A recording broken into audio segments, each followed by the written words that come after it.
Morning, welcome back and hope everyone is well. It's time for another picking and packing video. So it's Monday morning, got a few going out. I think I've got 34 items going out this weekend, so definitely a bit quieter. I think it is kind of slowing down a little bit for whatever reason that is, but anyway, let's get these picked and packed. I'm going to show you, I think, 9 today that I'm going to point out, and I'll show you the other ones as we go along.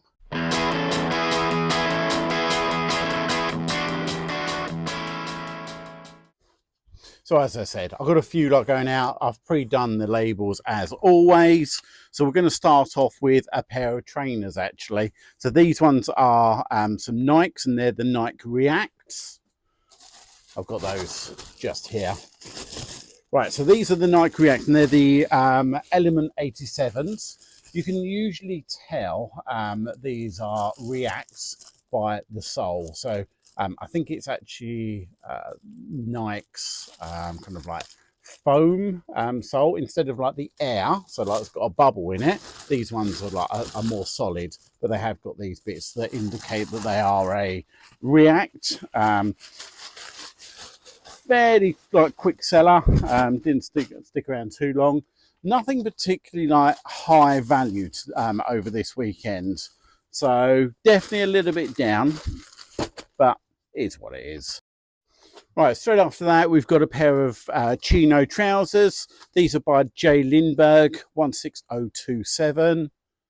These ones here, nice grey, like the logo to look for, which is this one here, so that's the J Lindbergh.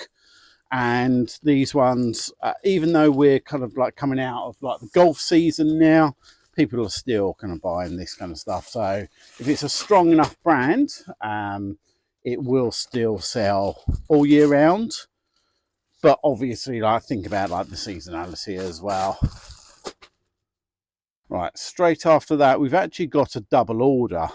So it is important to actually like try and nurture orders that have actually got multiple like if they keep coming back time and time again, reach out to them, offer them discounts, give them like combined shipping, things like that.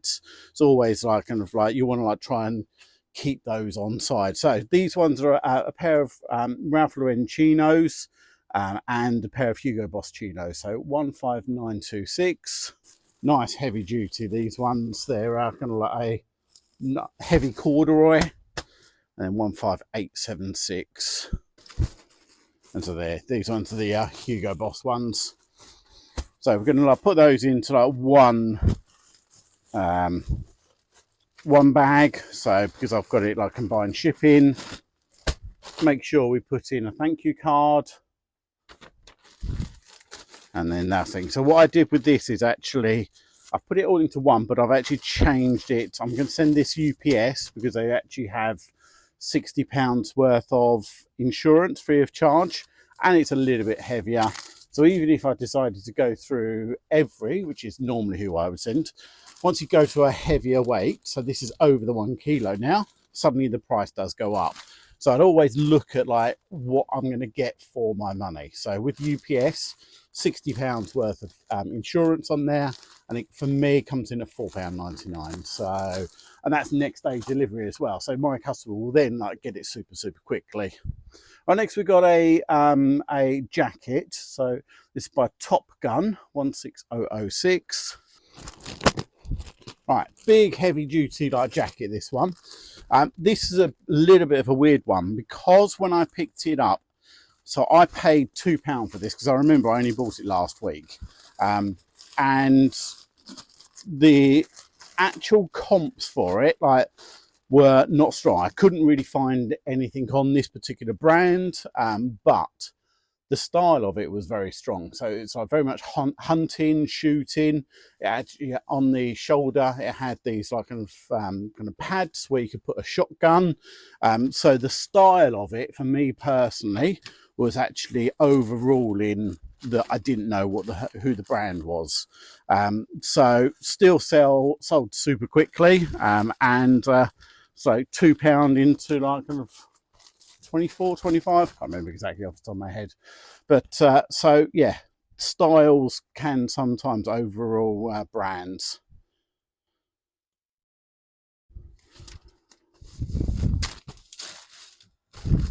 Right, after that we've got some jeans, 15937. Already packed these ones up, and the main reason is because these are motorcycle jeans. They've actually got armor, body armor in there. They're Kevlar lined as well, so they're a bit big to go into like my normal bag, so that's why I've actually put them into a slightly bigger one. So yeah, these are like kind of like ideal for motorcyclists. Well, they're motorcycles like jeans anyway, so. But yeah, good sell through, quick like selling. Right, next we've got a jumper. So it's a woman's jumper. Well, it's more of a cardigan, I have to say. 15897. All right, so we've got a nice jumper. It's small. It's only a extra small. I'm not sure if you can see that. But this is by a company called Vince. Again, Vince, like, am I really aware of it? It's a women's under, not particularly. But what I am like sure about is actually what it's made of. So it's 100% cashmere.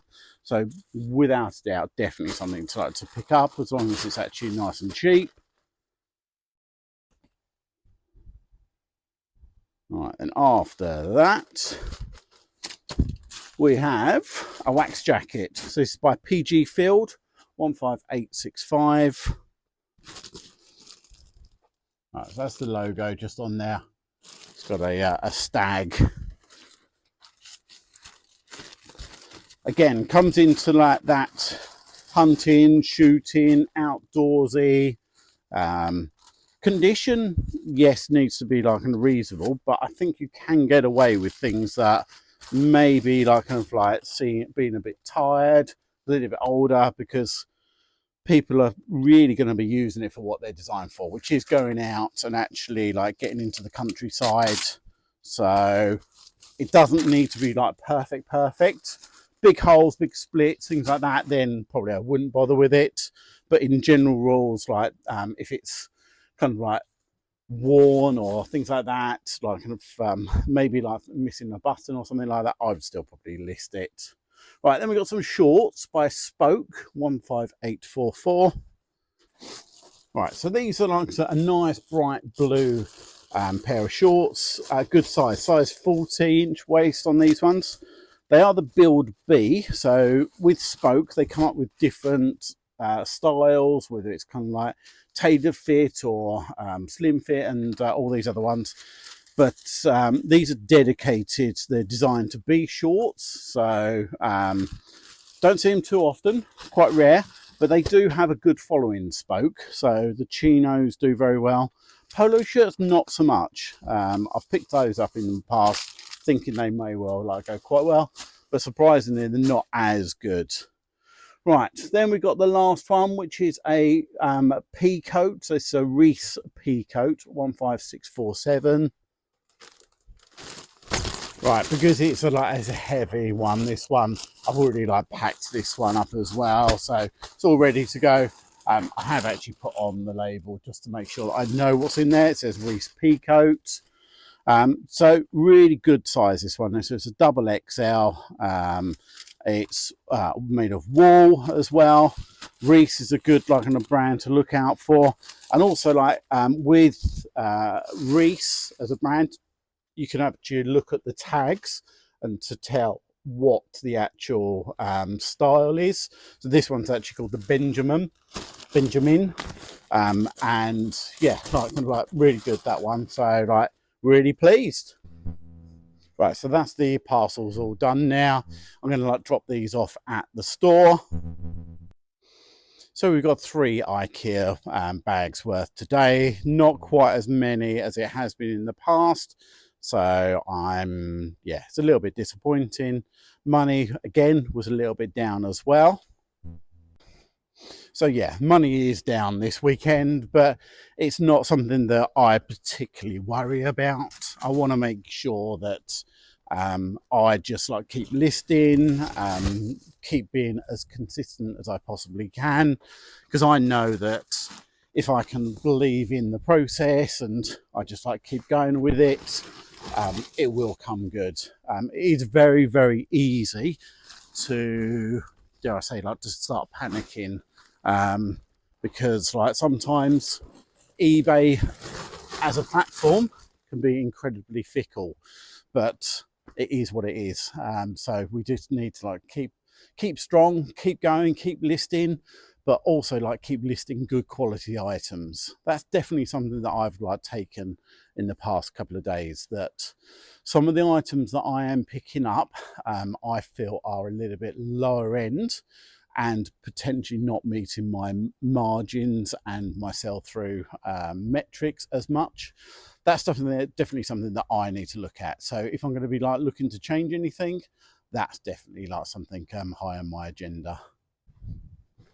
So as I say, it's now time for me to head to the parcel shop to get these dropped off. I'm going to then get home and actually like do some more listing and some more photography.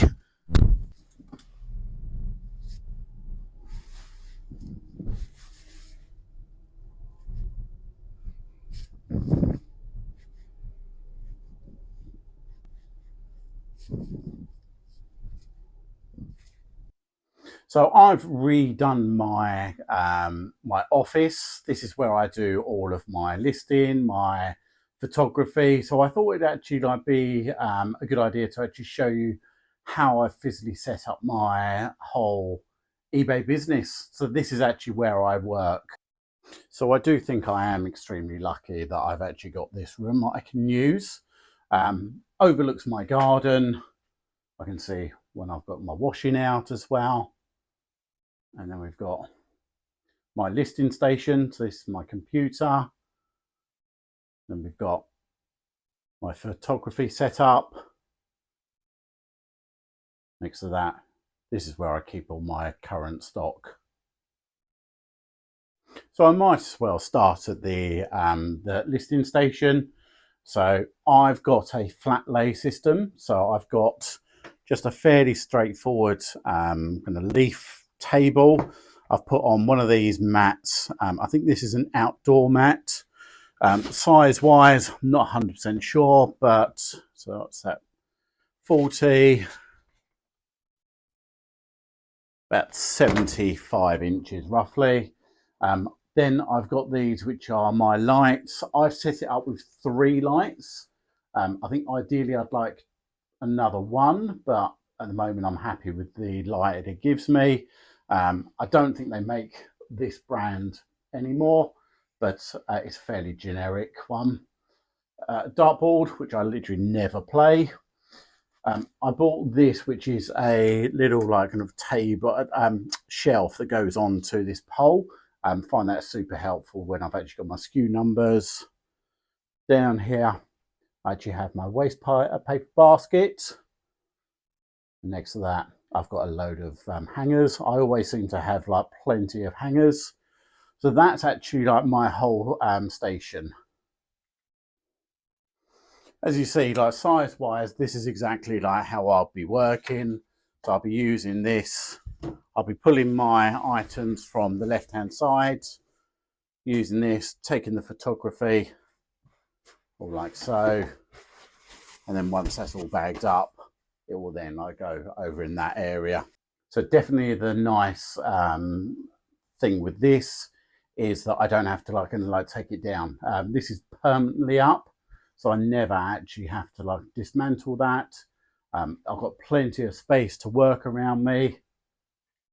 Yeah, feel definitely like very fortunate that I actually have this room, and I've got good amount of space to be like as efficient as I possibly can. Then we go on to my items that I'm looking to photograph. As you see, like I'm a clothing seller, and I will stack everything on top of each other to like push it down, to compress it, to take out as much of like the creases as I possibly can. Things like kind of puffer jackets, I try to put those at the top because I actually want those to be like fairly puffy as well. So, but yeah, that's how everything comes in. So everything gets washed before it kind of goes to this point. So it's going to be in the best condition it possibly can. And then once it's actually like all ready, it will go straight to that point, and I will actually do my photography, bag it up, and then that will then go over to this area. And once it's all bagged up, then it will go to the storage unit where it will be actually like sequentially stored. Right, now we actually have my listing station, and this is where I do all my printing of my labels. I actually do have a couple of printers. So this one here is called a Varetti. So this is my main printer for all of my 4x6 labels. So that's all my shipping labels. But I also have another one as a backup over here, which is the Brother, I think it's QL1100. And I use that like for my SKU numbers, my suffocation labels. So, and what I would do is I would just get these and they will go straight into there, or I will use the bigger ones, which are already in there as well. Actual listing, the main powerhouse that I use is an Apple Mac. So this is the Mac Mini, which I am super happy with. It's been incredibly, I used to have, and how I used to like list, which was, I don't know if you can see it, but I used to have like an iMac, which I had for years and years and years, absolutely bulletproof. So I'm really like pleased with that. But this has been just incredible. Had it just over a year now. What I've incorporated it with is like a couple of hard drives. So this is like external storage. I've then got just over here my battery for my camera. It's my dedicated Canon Ixus 185. I've got some speakers, and I've got my microphone. So the microphone I use, which is the Yeti, I think the Blue Yeti. And that is basically how I do all my listing. So that's how I run my eBay business. Everything in this room is, I try to make it super efficient, make everything as streamlined. I want to like touch things as least amount as possible, just so I can actually like get from one point of process to the next, to the final kind of like destination of it. So as I say, like I do feel like I'm very fortunate to have this room. It's not particularly a big room, but I do try to like maximize the space I've got. Would I like to go into a dedicated office with a big warehouse so I've got everything in one space? That, yes, absolutely. That would be like the ideal situation, but this is also like incredibly convenient. I'm working from home, so I actually have all the comforts of living at home. I can, if the dog needs letting out, then I can deal with that as well. So, but yeah, all in all, I'm really pleased with the way it's all been set up. Right, I think I'm going to leave it there for the video today. Hopefully like that's been helpful. Hopefully you found like a few brands that you kind of like might be looking out for in the future. But really do appreciate all the feedback, all the comments, all the kind of like the lovely message I've received. Absolutely means the world to me. If there's something that you've just discovered and you've just like discovered my channel and you haven't subscribed yet, maybe consider it. Like, because I try to put out a good amount of content. I try to like update people on what I'm getting up to, and if that's like of interest, then I can like, as I say, like just like kind of put the notification bell as well. Until the next one, have a great rest of the day, and I'll see you on the next one.